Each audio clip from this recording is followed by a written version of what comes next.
Halo adik sekalian, hari ini kita akan belajar SPD yang ke-7. Topik kita hari ini adalah implementasi basis data.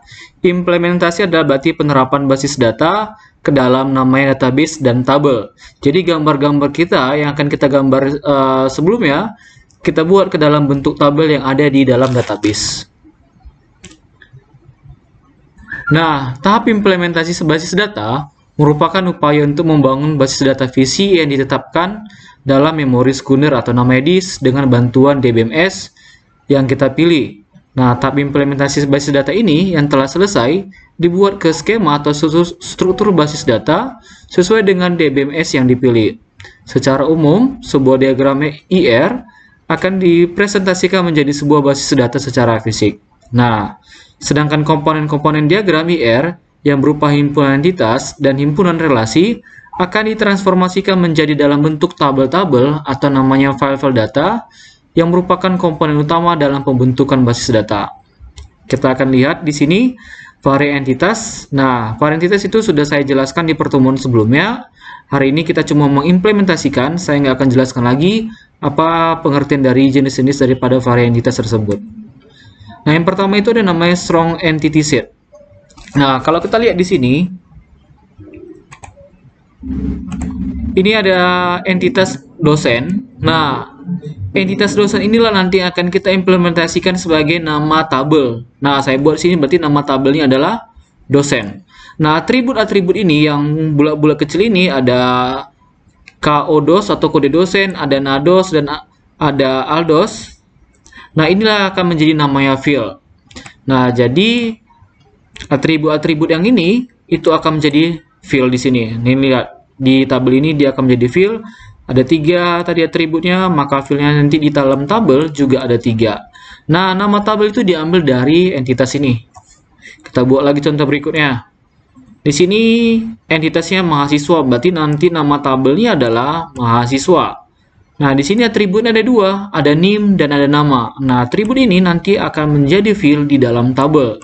Fieldnya itu ada NIM, nama, di sini saya tambahin alamat. Seharusnya di sini di dalam gambar ada satu lagi namanya alamat. Oke. Nah, ini juga ada 4 fieldnya di sini. Field KDMK, NAMK, SKS dan SEM itu diambil dari atribut si kuliah.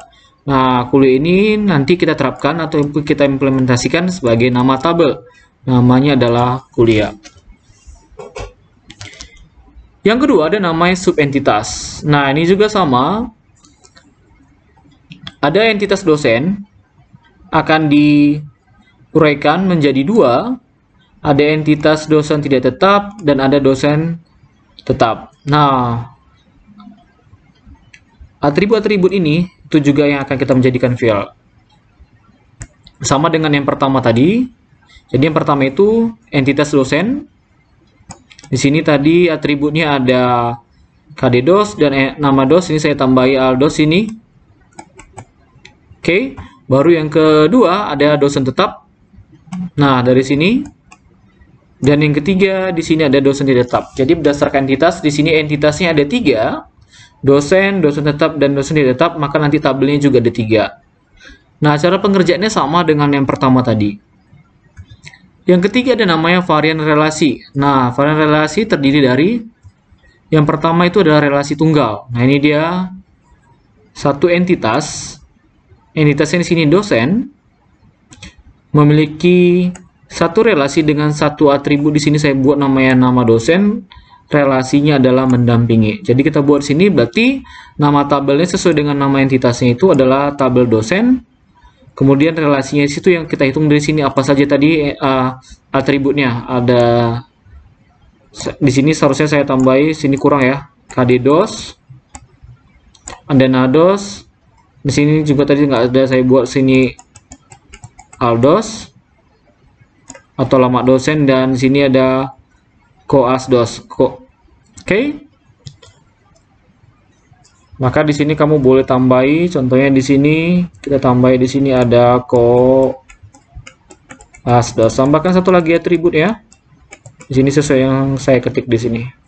Oke. Nah, yang kedua ada namanya relasi multi entitas. Nah, relasi multi entitas atau end relation merupakan relasi dari 3 himpunan entitas atau lebih. Nah, ini kita lihat di sini ada 3 entitas. Entitas yang pertama itu ada kuliah, ada dosen, dan ruang. Maka nanti tabelnya ada 3. Tabel yang pertama itu tabel kuliah. Nah, file-file itu dari sini, dari entitas-entitas yang ada di sini. Ada KDMK, nama MK, SKS, CM, KODES, dan KD ruang. Atau sini kode dosen atau kode ruang. Tabel yang kedua berdasarkan dari entitas kedua.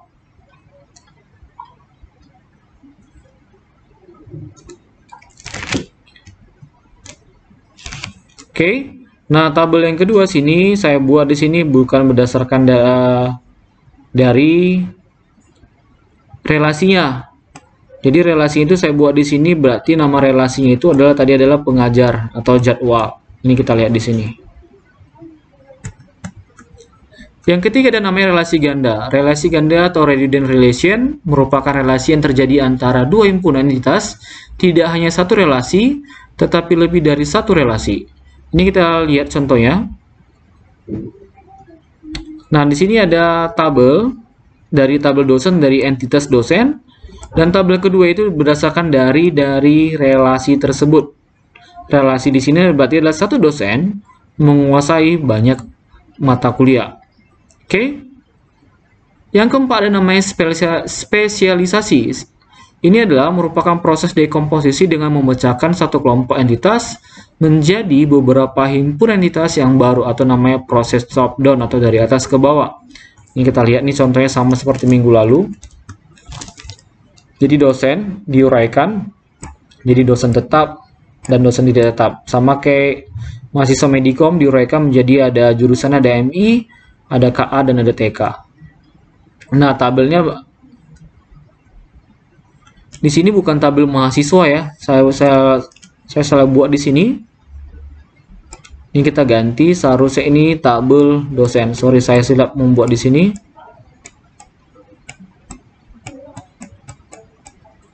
Oke. Nah, file-file ini bukan seharusnya NIM tapi adalah kode dosen. Oke, ini adalah kode dosen bukan NIM.